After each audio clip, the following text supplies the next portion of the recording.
This is a poem called Hire Car. Double park, don't lock the door. Push the pedals through the floor.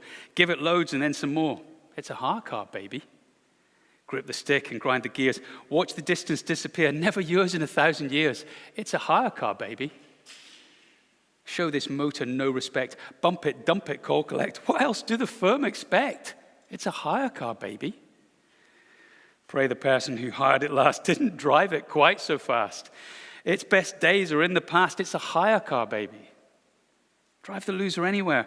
Drive it like you just don't care. Put it down to wear and tear. It's a hire car, baby. Rent it, dent it, bang it, brang it, bump it, dump it, scorch it, torch it, crash and burn it, don't return it, lost deposit, let them earn it. It's a hire car, baby. Now, I'm hoping that you have never, if you've driven a hire car, you've never driven it like that. Not least if you're like me and you're a tight Scotsman and you don't take out the extra insurance, so you've got this massive excess hanging over your head as you drive. But I think as we look at this issue of creation care this morning, that poem's a pretty good metaphor for what we've done to this planet, isn't it? It's ours to use for however long we've got it, however we like. And it's not going to last anyway. And everyone else is abusing it. And at the end of the day, we're only going to hand it on to someone else, the next person who takes it for a spin. So it's not really our problem. And whether you're with the climate change campaigners like David Attenborough and Greta Thunberg, who tell us that climate change is, quote, the biggest problem humanity has faced ever. Or you're one of the skeptics, maybe, who question some of the data that the campaigners keep throwing around as if they're absolutely 100% fact, even though the data is actually quite young and in some cases involves a fair amount of guesswork. Or you're one of the confused who'll one night sit down and watch Netflix, Seaspiracy documentary and vow never to eat fish again. And then the following week, we'll read an article, a very well-respected report on fish stocks that suggests that actually they're rising in some parts of the world and things aren't quite as doom and gloom as Seaspiracy makes out. That was the case for me, doing both of those things. I wonder where you're coming at it from. Well, however you're coming at it, it's clear that environmental issues have become a hot topic, both figuratively and literally. You don't need me to tell you that. But I do need to tell you that concern for the environment is not a new thing. God has been talking about this since the very moment he made the world. No sooner had he pasted the sun in the sky and hung the stars in space, but he gave the first humans a theology of ecology. And I just want to run you through that this morning briefly. And it's my conviction, my hope, my prayer actually, that as I do that, it will give us great motivation, probably the greatest motivation you could ever have as a human being, to care for all that God has made. Here's lesson 1 on creation care. And it's the obvious one. The earth is the Lord's. I mean, who does the earth belong to? The creatures or the Creator? Well, Genesis 1, verse 1 makes it pretty clear, I think. In the beginning, God created the heavens and the earth. God made it all. Rainforest and rivers, mountains and oceans, they were all his idea. So it's no surprise that Psalm 24, verse 1 declares that the earth is the Lord's and everything in it. And yet, the earth was given to us. For what purpose? Well, firstly, to meet our needs. As Genesis 1, this time in verse 29, God says, "Behold, I have given you every plant yielding seed that is on the face of all the earth, and every tree with seed in its fruit. You shall have them for food." And then in the very next verse, God gives the birds and the animals a slightly different instruction. He gives them every green plant for food. So animals get the seed-bearing plants and trees, humans get the seed-bearing plants and trees, while the animals get the leafy ones without seeds. Why? Well, so that we can can grow more plants and trees, of course. So right from the very start, cultivation is practically encouraged by God's creation design. And the more perceptive of you might also have spotted that vegetarianism seems to be encouraged by God's design here as well. As it looks like in Genesis chapter 1, everyone's a vegetarian. And while I can totally appreciate why some people may make that choice, as we flip forward to Genesis 9, we find that God doesn't actually prohibit the eating of meat. As he says to Noah and his sons after the flood, he says this, "Be fruitful and multiply and fill the earth." We've heard that somewhere before, haven't we? Back in Genesis 1. It's reinstituted, that command. "The fear of you and the dread of you shall be upon every beast of the earth and upon every bird of the heavens, upon everything that creeps on the ground and all the fish of the sea. Into your hand they are delivered. Every moving thing that lives shall be food for you. And as I gave you the green plants, I give you everything." So there's no hint of Bambi mother theology here. Have you seen the film Bambi? I was expecting many of you have seen the film Bambi. So the hunters show up, don't they? And what do? They shoot Bambi's mother. Sorry, actually, if you haven't seen Bambi, by the way, I should have given a big spoiler alert there. But if you're a 7-year-old and you're watching that, you're watching Bambi, or you're a 47-year-old rewatching it, then the message is clear.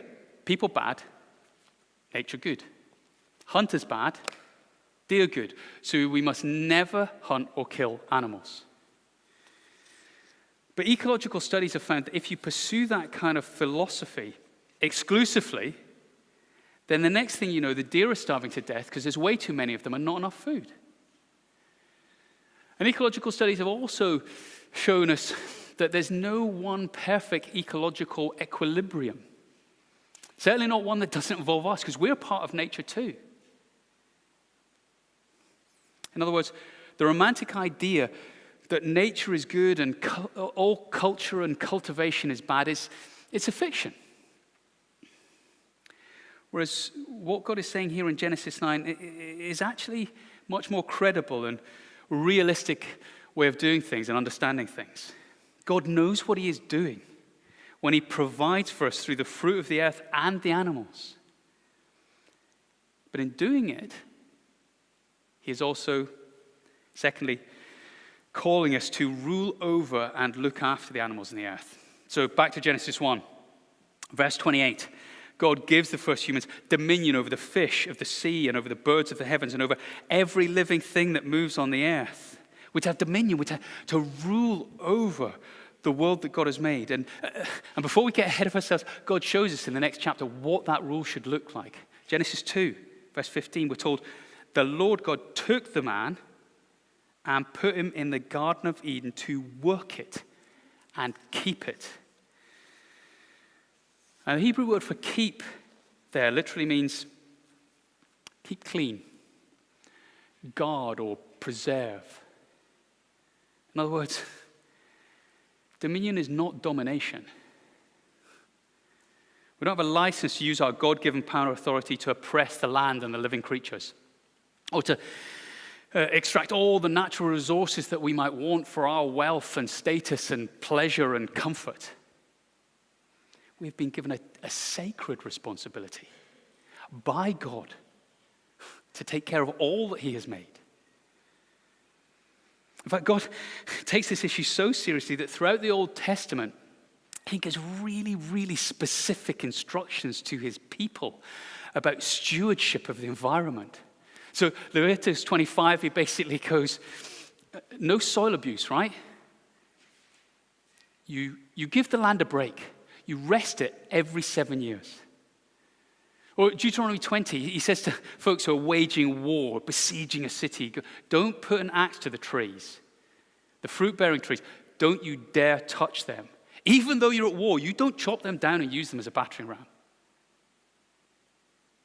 I protect the living things, so should you. And in Proverbs 12, he basically says, do you want to be wicked? No? Good. Then take care of animals. Don't abuse animals. Only wicked people do that. And so if we were starting to feel a little bit of a sigh of relief that God doesn't prohibit the eating of animals in Genesis 9, I want to say, in fact, the Bible wants to ask, do we even think about the meat that we're eating? We can't treat animal life as, who cares? It's just for us, for our purposes. Because if God cares passionately about all life, including animal life, so should we. So therefore, we should care about how the meat that we eat is produced, the condition in which the animals are kept, the way in which the animals are killed. It's incredibly challenging. For those of us who love eating meat, those carnivores amongst us, it's incredibly challenging what the Bible has to say us about this. We need to think this through. There should be no animal abuse, no soil abuse, no tree abuse, no environmental abuse. God says everything in my creation is mine. So I want you to take responsibility for it and respect it. Subdue it, rule over it, work it. Yeah, use it, yes. But protect it and care for it. And to remind us of that great calling, God has ensured, thirdly, that the earth speaks to us. Do you know that this planet talks to us? Don't worry, I'm not going crazy. Let's look at Psalm 19, verse 1. It says, the heavens declare the glory of God, and the sky above proclaims his handiwork. Day to day pours out speech, and night to night reveals knowledge. Now you might just say, that's just more poetry, Ken. No, don't do that. Listen to a waterfall. Listen to the music. Yes, the music of the sea. Watch a sunset. Look at the stars in the night sky. And as you do that, no matter what you were taught in Philosophy 101, something within you stirs, doesn't it? You start to go, this has meaning. I know this isn't an accident. Maybe there is a God. Why does that happen? Well, the Bible tells us it's because creation is speaking to us. The stars, the waterfall, the animals, the trees, they have a voice and they are telling you about the glory of God. And it's your job, it's our job as stewards of creation to make sure that they keep speaking unhindered, that we do not let that voice be snuffed out. It's your job to let a waterfall be a waterfall, and a tree, and fish. It's your job, actually, it's our job to join the choir and sing with them. For ultimately, to care for creation is to honor God's glory.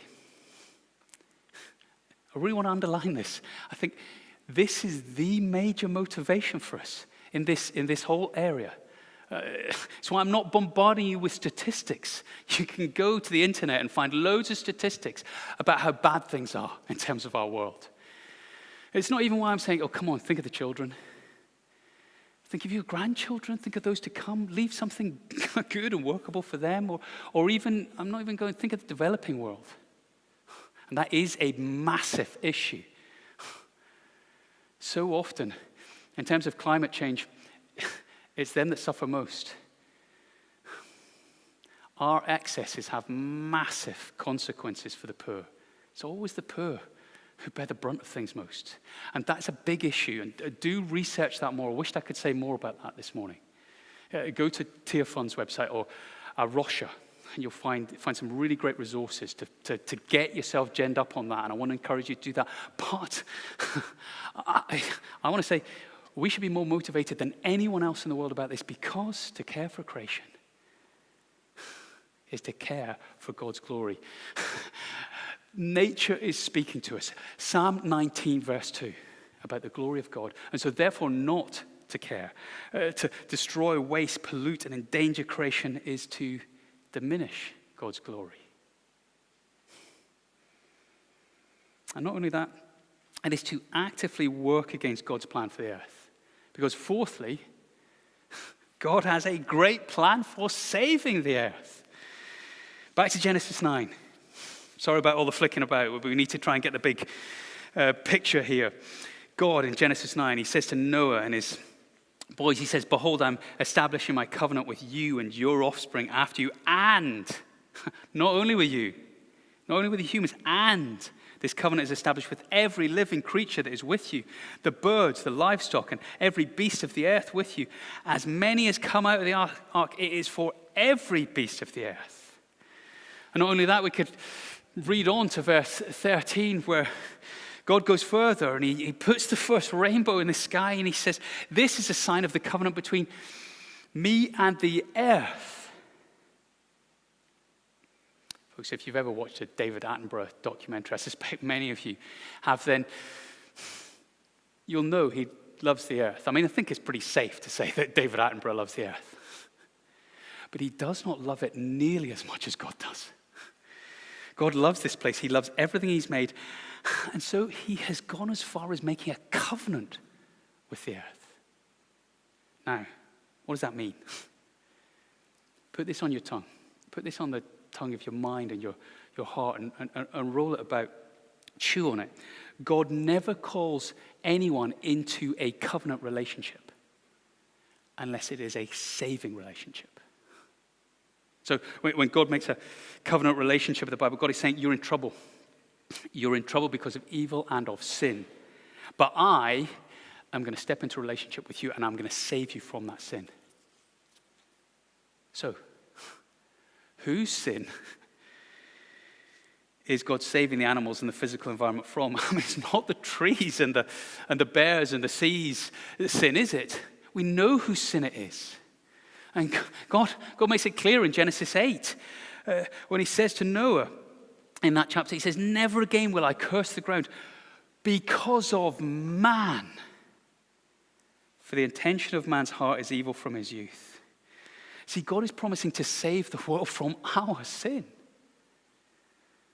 To lift the curse that came on the earth that we saw last week as Dave preached on Genesis 3. God is going to save the world from human sin. And so when Jesus died, it wasn't just us he was saving. He was reconciling to himself all things, whether on earth or in heaven, making peace by the blood of his cross. Colossians 1, verse 20. And then in that Romans 8 reading that Julie read so well for us, we're told that therefore the creation eagerly waits for the sons of God to be revealed. Nature cannot wait for you and for me to be made perfect, to be fully and finally saved at the end of time, because at that point, nature will be saved and perfected. Which is why the Bible tells us over and over again that all history is headed not towards Christians being sucked up into heaven, but a new heavens and a new earth to be revealed. The earth will be made new. All of which should give us great confidence about saving the earth, shouldn't it? Because the earth will be saved, not by us, but by someone much more competent. And he is inviting us to care for his planet just as much as he does. Do you see? Let me try and pull this together. You see this theology of ecology? It shows us that this planet is not a hire car. It's not given to us by some nameless, faceless corporation to just use and abuse however we like. But it's given to us by the God who made us and made himself known to us and loves us. This is much more actually like being handed the keys to your best friend's sports car. Brand new, they've just got it. In fact, this happened to me a few years ago. And so I ended up driving this thing. We'll put it up on the screen for a couple of weeks, and it was incredible fun, I've just got to say. Although I'd actually just started working for the church at the time. And so I was so embarrassed to be driving this, I parked it around the corner for every meeting I turned up to. I didn't want people, oh, look at the flash new youth worker. But because I knew and liked and loved the person who had given it to me, I drove that car. Like I've never driven a car before or since, I think, with such care. And that's what the Bible's theology of ecology calls us to do with God's creation. To love him, to glorify him by caring for and handling what he has made exceptionally well. So what do we do about all of this? I think we need to respond to this challenge in three ways: personally, corporately, and politically. Personally, what do we need to do? Something. We need to do something, don't we? Some of you are way ahead of the curve on this and have much to teach the rest of us. Because I suspect that some of us are maybe coming from a standing start on this. But wherever we're coming from on it, we need to take a step forward in obedience to the Lord. Now that might have to actually start by simply repenting of our cynicism and our hard-heartedness in the past. Certainly, I've had to do a fair bit of this as I've read about this. I have to actually own up to you. I've never heard a sermon on this topic ever, let alone given one. Maybe I should have owned up to that at the start of this. But I've done so much reading, probably more so than for any other sermon before over the last couple of months. I've been so convicted. I've really had to confess so much sin in this area.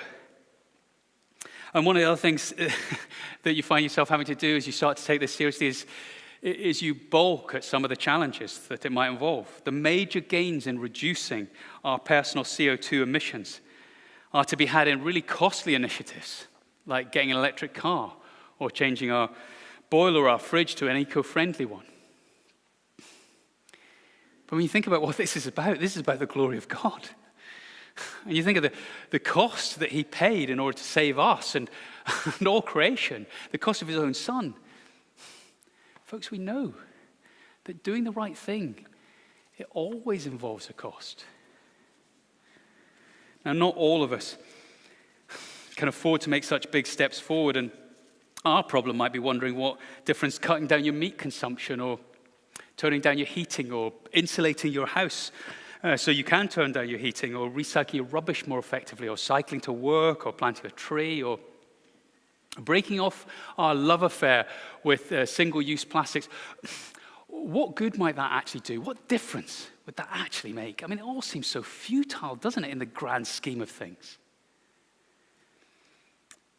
But for the Christian, no action is wasted. No obedient action is wasted. Revelation 14 talks about our deeds following us. Our actions have eternal consequences, especially if they're done to love and to honor the Lord.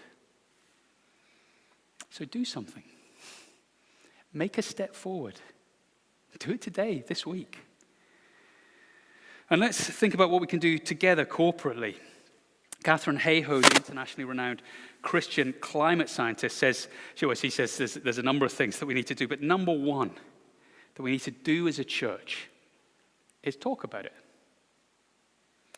Which sounds like a bit of a backward step from actually doing something about it, doesn't it? But a study was recently released which found that talking about it, the simple act of having a conversation about these issues, initiates a positive feedback effect. How? Well, first of all, the more we talk about it, the more we know. And the more we know, the more we care. And the more we care, the more we'll talk about it. And so they say these findings suggest that eventually our climate conversations with friends and family and church family enter into a pro-climate social feedback loop, where those of you who are ahead of us on the curve here draw those of us lagging behind in with their passion for creation care and stories of what you've done, your experiences of engaging with this issue, and advice in how to actually make those steps forwards and make a difference. So talk about it with your midweek group. Talk about it after church as we spill out onto the front there or down onto the grass and join with others who've been involved in the children's work. Do ask, how's your week? How's it going? Long time no see, whatever. But ask one another, what are you going to do about this challenge? And then finally, politically. Clearly, we're really small players, aren't we, in the global, in a massive global issue. But this is a really significant year for the UK. Because actually, it's this very week we're hosting the G7 summit down in Cornwall. And later on in the year, the COP26, the United Nations Climate Change Conference, is going to be held in my hometown of Glasgow in November. So you can make your voice known by writing to your MP, or taking a punt, writing to the Prime Minister, or simply by signing the Time Is Now petition, calling on our government to set the world an example by unleashing a clean energy revolution that protects and restores and expands our green and wild areas and increases support to those who are most vulnerable. Remember, it's the poor who always suffer the most when it comes to this. But sign that petition, and it will say, we really want the most vulnerable to be supported from the impacts of climate change, both home and abroad. Whatever you do, though, whatever steps you take, we take as a church family, let's do it all for the glory of God and the honor of his name.